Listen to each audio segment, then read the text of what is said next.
자, 안녕하십니까. 오늘 하루도 고생 많으셨습니다. 자, 오늘 시젠, 장중에, 살짝 회복하는 것 같은 모습을 보여주다가 다시 눌리면서 제가 언급했던 가격, 선에서 마무리가 되었습니다. 제가 66,000원이 오면, 추가 매수를 해보겠다라고 과거 영상에서 말씀을 드렸었는데, 어제 영상에서 제가 말씀드렸다시피 조금 전략이 바뀌어서 지금 가지고 있는 제가 이 비중이 사실 너무나 크기 때문에 다른 종목으로 수익을 좀 내보겠다라는 그런 전략을 바뀌게 되었습니다. 그래서 제가 봤을 때는 시젠 단기간에 이거를 이렇게 회복할 수 있는 그런 자리는 아닌 것 같아서 지금 여기서 물을 태우는 것보다 다른 종목으로 지금의 손실을 조금씩 메꾸는 방법을 택하게 되었습니다. 그래서 전략이 바뀌었다라는 거 여러분한테 다시 말씀을 드렸고요.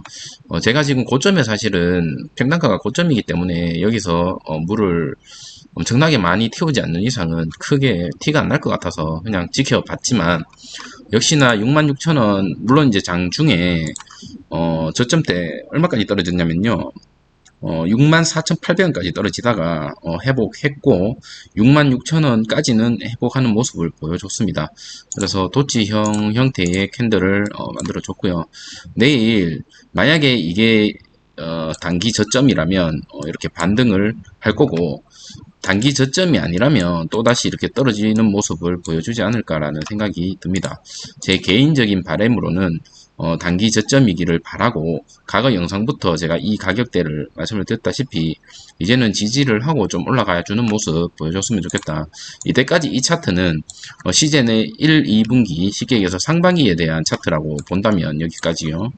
앞으로 나오는 차트는 하반기에 대한 기대감으로 움직여야 될 차트이기 때문에 계속적으로 떨어지는 것보다는 조금씩 이렇게 우상향하는 방향이 정확한 기대감을 반영한 것이지 않을까라는 생각이 듭니다. 오늘 시젠이 의료재단을 출범을 했고 그리고 시젠의 임원진이나 대표들이 엄청난 상여금을 챙겼더라고요. 그렇기 때문에 2분기 실적이 영업이익 같은 경우가 아무래도 조금 떨어질 수밖에 없었더라고요. 물론 이제 실적이 많이 나오기 때문에 임원진들이나 뭐 사장님 대표들 돈 챙겨가는 거는 뭐라고 할 수는 없지만 이 주주들이 지금 이 비정상적인 움직임에 어느 정도 계속 목소리를 내고 있는데 본인들 입장에서는 이 주가가 떨어지면 떨어질수록 좋겠죠. 어차피 계속적으로 담으면 되니까. 근데 지금 이 회사를 믿고 장기적으로 그리고 어느 정도 비중을 많이 실은 개인 주주들을 외면하고 있는 게 아닐까라는 생각이 조금 듭니다. 물론 이 가족 들이 많이 보유하고 있는 회사이기 때문에 나중에 뭐 어떤 승계를 한다든지 이런 이슈에 있어서 가격이 싸면 뭐 더 좋겠죠. 이 사람들 입장에서는. 물론 차차 나중에 본인들이 주가가 이렇게 성장할 거라는 믿음이 있기 때문에 뭐 지금 같은 경우는 굳이 더 엄청나게 뭐 급한 거는 없다라는 거죠. 그 임원진들이나 뭐 대표들은. 단지 우리 개인들, 개미들이 다른 주식들에 대한 기회비용을 다 버리고 지금 여기에 지금 가지고 있는 개인들만 어떻게 보면 계속 소가리를 앓고 있지 않을까라는 생각이 듭니다. 자, 오늘 시간대별 업종 차트를 한번 보면 현재 코스피 같은 경우는 플러스 0.5%로 마무리가 되었고요. 코스닥 같은 경우도 플러스 0.9%로 마무리가 되었습니다.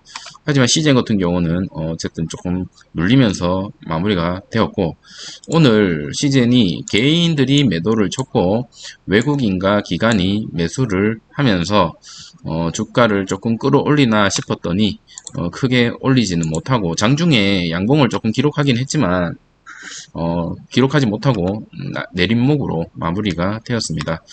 자, 오늘 특징 뉴스 한번 살펴보고 영상을 마치도록 하겠습니다.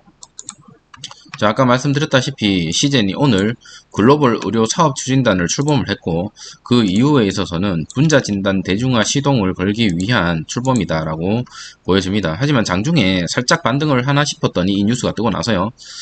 크게 뭐 반등을 보이지 못하고 여전히 똑같은 모습을 보여줬다 눌리는 모습을. 자, 시제는 글로벌 의료 인프라를 구축하고 최종적으로 원하는 분자 진단 대중화를 하기 위해서 글로벌 의료 사업 추진단을 18일 날 지금 출범을 했어요. 자, 이를 위해서 출범한 글로벌 의료 사업 추진단은 시젠의 글로벌 의료 사업 추진 전략, 비즈니스 모델 검토, 의료 인프라 구축을 맡고 있고, 분자 진단 기술을 전 세계 병원에 확산시키겠다라는 목표를 지금 가지고 이것을 출범을 했습니다. 그래서 이런 목표와 비전은 좋은데 시장에서는 크게 반응을 하지 않았고, 자, 코로나로 떼돈을 벌었던 이제 시젠 회사 천정윤 대표 같은 경우는 상반기만 43억 원을 수령을 했습니다. 올해 상반기 제약 바이오 업계 코로나19 사태로 떼돈을 번 진단키트 업체 시젠 최고 경영진들이 자, 압도적인 연봉을 챙겼죠. 보시면 43억, 그리고 제약 바이오에서 타협 추종을 불허한다라고 할 정도로 많이 챙겼습니다.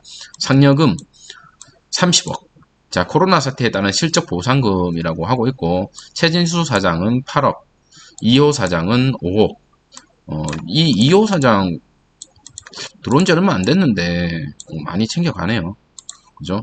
김원식 전무 5억.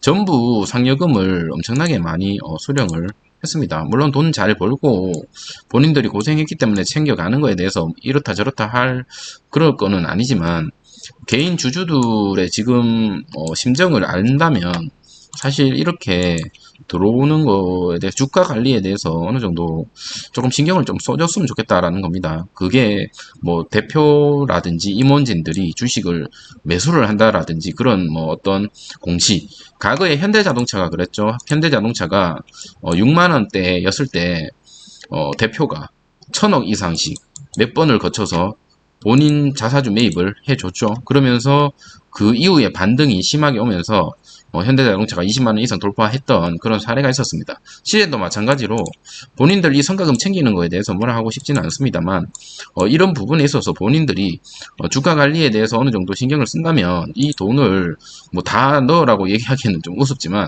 본인들의 회사에 또 주식 투자를 좀 하면서 개미들의 아픔을 같이 좀 어루만질 수 있는 그런 액션을 취했으면 어땠을까라는 개인적인 생각이 듭니다. 물론 그 강요할 수는 없죠. 여기가 무슨 북한이 아니기 때문에.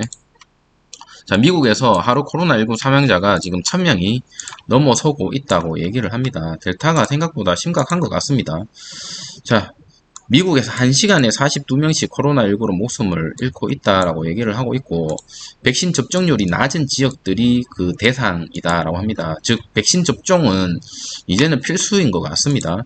자, 델타 확산에 미국서 백신을 못 맞는 어린이 코로나 감염자가 늘고 있다라는 거죠. 그래서 7월 이후 지속적으로 계속적으로 증가하고 있다라고 한다는 것은 앞으로 8, 9, 10, 11, 12가 된다면 이 부분에 있어서도 무시할 수 없는 그런 지표가 되지 않을까라는 생각이 듭니다. 자, 얼마 전까지만 해도 이스라엘, 여러분 아시다시피 이제는 코로나가 끝났다라고 얘기를 할 수 있을 법한 나라였죠, 이스라엘이. 근데 지금 하루에 이스라엘의 확진자 수가 얼마씩 나오냐면요. 지금 16일 기준 코로나 하루 신규 확진자 수는 거의 10,000명에 다가서고 있죠. 거의 9,000명 가까이 되고 있습니다. 과거에 거의 뭐 한 자릿수 혹은 빵명까지 나왔던 나라인데, 화이자 집단 면역을 거의 이루었다라고 평가받았던 나라인데, 지금 불과 한 달, 두 달 정도 됐나요? 벌써 10,000명이 넘어서고 있다. 우리나라보다 인구 수가 적은데도 불구하고 지금 이 정도로, 심지어는 백신을 많이 맞았음에도 불구하고 지금 이런 모습을 보여주고 있다라는 거는 우리나라가 목표로 하는 집단 면역이라는 거에 우리도 사실 힘들지 않겠나라는 생각이 사실 좀 듭니다. 하지만 여기에 추가적으로 델타에 이어 람다까지 계속적으로 나오고 있기 때문에 전문가들이 우리가 할 수 있는 거는 결론적으로 접종률을 높이는 방법밖에 없다라는 거죠. 자, 신종 변이 출현 가능성도 항상 고려해야 되고, 부스터샷, 백신 치료제 변이 대응력도 알아야 되는 상황입니다. 근데 이런 코로나 이슈로 인해서 시즌이 더 이상 가지 않는다는 게 이제 뭐 여러분도 다들 알고 계시기 때문에 이러한 것에서 재무제표라든지 뭐 영업이익이라든지 매출액은 높아질지언정 가지 않죠. 이 가려면 제가 어제 영상에도 말씀드렸다시피 하반기에 정말 어닝 서프라이즈가 한번 터져줘야 다시 한번 반등을 하지. 그렇지 않고서는 실적을 가지고는 다시 한번 그런 추세 전환이 힘들지 않을까라는 생각이 듭니다. 계속적으로 지금 이 난리인데도 불구하고 만에 하나 코로나가 이제 뭐 조금씩 싸그라든다라고 했을 때는 조금 사실 좀 걱정스럽습니다. 그렇기 때문에 지금 이렇게 돈을 잘 벌 수 있을 때 코로나가 어느 정도 지금 이렇게 안 잡힐 때 미안한 말이지만 시즌에서는 다른 어떤 변수, 다른 어떤 호재를 계속적으로 발표를 해야 된다라는 개인적인 생각이 듭니다. 자, 이제 백신을 맞게 된다면 돌파 감염에 대한 이슈가 있었는데 지금 이 뉴스에서 말하기를 이제 극소수라고 얘기를 합니다. 델타 변이에도 백신 효과가 유지가 된다라고 하기 때문에 전 세계적으로 앞으로 백신에 대한 그런 기대감이 이 진단 키트에 대한 기대감보다 더 높을 것으로 보여지고 그 예로 지금 한국의 백신 SK 바사죠. 거기도 지금 엄청난 수급이 조금씩 몰리고 있죠. 오늘 같은 경우는 장중에 조금 올랐다가 눌리는 모습 보여주긴 했지만 앞으로도 이 백신에 대한 어떤 이슈가 조금 더 갔으면 갔지 이 진단키트의 이슈가 사실 지금 집중을 못 받고 있습니다. 어, 이게 좀 안타까운 부분이긴 한데 결론적으로 전문가들도 그렇고 다들 얘기하는 게 백신을 맞으면 중증 환자율이 줄어들기 때문에 그렇기 때문에 백신을 맞고 독감처럼 관리를 할 수밖에 없는 뭐 그런 상황이다라고 얘기를 합니다. 그래서 여러 사람들이 얘기를 합니다. 코로나는 없어지지 않는 질병이다라고 얘기를 하고 하지만 중증을 낮추고 우리가 같이 살아가야 된다. 그 예로 영국이나 싱가포르나 뭐 그런 나라에서 그렇게 지금 하고 있죠. 우리나라도 시간이 걸릴지언정 전 세계적으로 아마 그렇게 가지 않을까라는 생각이 듭니다. 그게 1년이 됐든 2년이 됐든 3년이 됐든 알 수는 없지만 전 세계적으로 이 코로나는 사라지지 않을 것 같고 그로 인해서 전부 이제 위드 코로나로 갈 것 같습니다. 그런데 이 진단키트 수요가 줄어드느냐? 또 그건 아니거든요. 그럼에도 불구하고 진단키트가 지금 주들이 계속적으로 이렇게 눌리고 있는 모습들이 좀 안타깝긴 하고 시제는 이 진단키트 테마를 벗어날 수 있는 그런 공시를 주주들 생각한다면 하반기에 좀 내줬으면 좋겠다라는 희망 회로를 돌려봅니다. 자, 오늘 또 시즌 때문에 많이 힘드신 분들 이 영상 보시면서 더 힘든가요?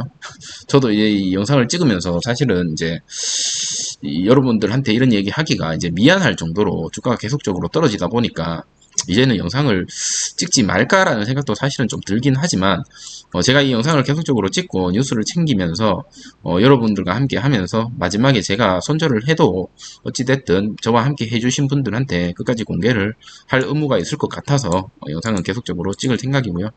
자, 오늘 하루도 고생 많으셨고요. 조금이라도 도움이 되셨다면 좋아요와 구독 부탁드리도록 하겠습니다. 감사합니다.